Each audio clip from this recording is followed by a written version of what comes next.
Hello everyone and welcome to another episode of Music of the Week, a very fluffy episode I show today, and yeah, I think we've officially hit 60. Speaking of 60, or the multiple of it, we have 6 albums to get through for this one, haha.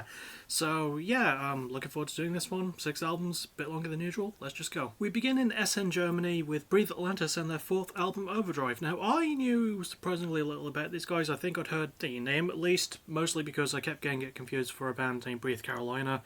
And funnily enough, Breathe Carolina, not from Carolina, Breathe Atlantis, not from Atlantis, they're from Germany. But this is your pretty box standard but very good metalcore act, giving it a B. I really liked it for my first album from these guys and for their 4th one as well. I feel like they're more of a burgeoning act, you know, they're still trying to get things together. It is a bit generic in places, but I feel like prior albums might have been a bit less so.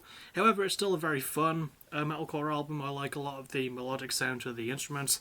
The lyrics are a little bit cliched at times, but they do fit the sound quite well. The performances are solid. The lead singer's got a really good balance of his singing and screaming going on. And yeah, honestly, it's produced really well too. It's a pretty well put together album for the most part. Not going to blow my socks off, but it's still pretty damn solid, so I'd recommend maybe giving it a try. Next up we go to Newport, Wales for a band I bet you forgot existed, Feeder, with their 11th album, Torpedo. So I have never listened to a full Feeder album, but obviously they're pretty big over here in the UK, and I've heard their songs Buck Rogers and Just a Day. Just a Day is an absolute tune, and it's got probably the best music video of all time. I honestly go and watch it, it's absolutely fantastic. Especially the dude with the umbrella. But yeah, this is about what I would expect from them. You know, they are starting to show their age a bit for an indie rock slash sort of punky sound. Giving it a C+, it is still good for a Feeder album, but then again, I don't really have a lot to weigh it against because it's my first full one. However, the tone is a bit inconsistent, right? It doesn't feel super sincere with itself, and I think that's what's sort of taking me out of enjoying it, but it's still got some really good moments as well. I do think the fact that it starts with a 6-minute operatic song and doesn't end with a 6-minute operatic song is a bit strange, and it does take some getting used to, but when you do, there are some really good parts that you can accept. The band still sound pretty great, with Taka, the bassist, still being pretty good on his own right, and lead singer Grant still being pretty solid. The production's quite nice as well. Doesn't do too much to bury it. It just doesn't feel like a lot, but it's decent. You know, it's decent enough. Next we go to Liverpool, England, and we have a debut album, the first of 3 debuts in this video, believe it or not, with Good Grief and their debut, Shake Your Faith. So yeah, obviously I knew absolutely bugger all about these guys before this. Sort of a post-indie punk style, pretty solid for a debut, and it is something that leaves me excited for more. I'm giving it a B- though, because I feel like a lot of the album has a tendency to meander a little bit, like it's a bit unsure of the direction it wants to go, and there are a couple of songs that really lack in any like lyrical structuring, but there's pretty decent messages from what I could decipher. But for the most part, the band actually come across as pretty likeable, and even though the album is a bit wishy-washy and uncertain, it does have this quirky charm to it, so I'd still recommend maybe giving it a try. Not a bad debut, and I am excited for more. Next we go to Gainesville, Florida for Hot Water Music and Feel the Void, their 9th album, so I was really looking forward to this one. I've never fully listened to Hot Water Music myself, but I've been familiar with them for like a decade-ish, and I was really looking forward to this one. I was expecting it to be great, and absolutely lived up to those expectations. A+ across the board. Loved the lyrical themes, and God, how realistic they felt to me. Jesus. Loved the instrumental work, was absolutely fantastic. I do like a 3-guitar band, and this is a really great 3-guitar punk band. Loved the bass work as well. The bass work by Jason Black was really good. Again, the lyricism was great. The performances are solid, like Chuck Reagan and Chris Wallard are actually both really great vocalists together, and they bounce off each other quite well. Chuck especially steps it up, and you know what? I am biased towards it because I do like the old sort of grouchy man style of punk.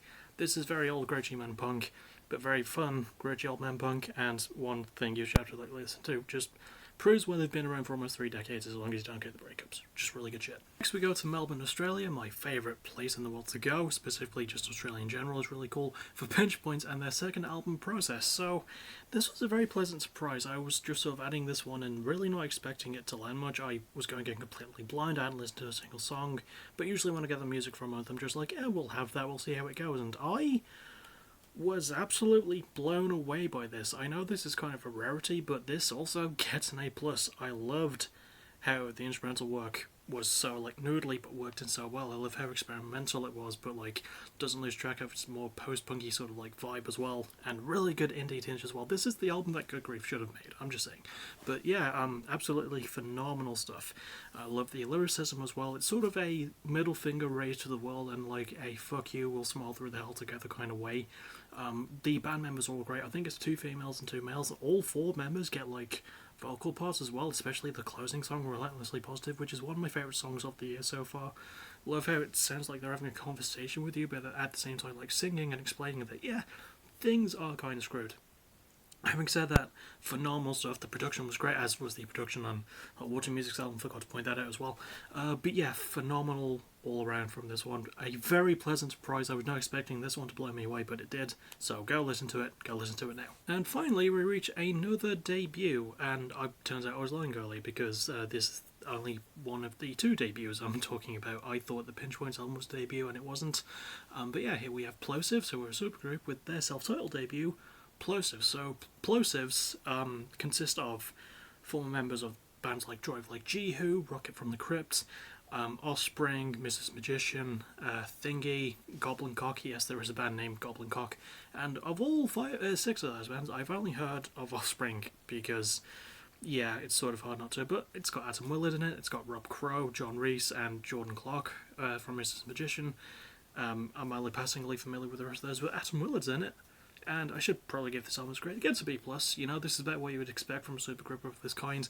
Just a group of like old style punk musicians coming together to make a really solid punk album. Just really fun stuff all around. The lyrics don't really have a consistent theme that I could find, but I like to think it might have a more political lean. Not as like to the point as Pinch Points album was, but still pretty good, you know. And Rob Crow and John Reese as vocalists really bounce off each other really well, and like their guitar work too. And honestly, really nicely put together. It does suffer a little bit from the meandering that Good Grief's album did, but not to the same extent. And honestly, yeah, if you just want to get a group of like people who've been around the business for a long time in a really good act, this is a great example. And I am excited to see if they drop anything next or if they go to other stuff. And that will about do it for what I still think is my 60th episode of Music of the Week, as what's next from me tomorrow night. Locked and loaded the pay-per-view. And then on the weekend, possibly a Fight of the Night review. There wasn't one last weekend, which I found weird, but there was like 9 performance bonuses given to the fighters who finished fights. I'm like, just do that all the time. You know, anyone who finishes a fight, give them a performance bonus. I'm just saying. But yeah, really enjoyed a lot of these albums, and I almost forgot to do it this time, but I didn't. My most recommended would be Hot Water Music with Feel the Void and Pinch Points with Process. All the others still pretty good on their own merits, but those are the 2 I'd recommend the most. Either of those could be top 30 worthy. I don't know, I keep listening to both of them quite a bit. Yeah, really looking forward to seeing how this year's top 30 goes. It's interesting already. But yeah, I'll see you all tomorrow night for Locked and Loaded. Then Sunday, possibly for a Friday Night review. And then next week for the backtracking. I couldn't remember what it was called. The Very Brief History of Future Islands, and then the full episode, hopefully the day after that. And also, thank you to anyone who's currently watching my Sonic Generations Let's Play. Still editing the Titanfall 2 one, but I can't wait to get that one up as well. And that reminds me, yeah, probably Saturday night I'll start the Grim Fandango Twitch streaming for the Let's Play as well, because I want to get ahead on that. Okay, that's enough self-promotion for now. I will stop my rambling and I'll move on. And as always, thank you for watching. You're awesome. Bye-bye.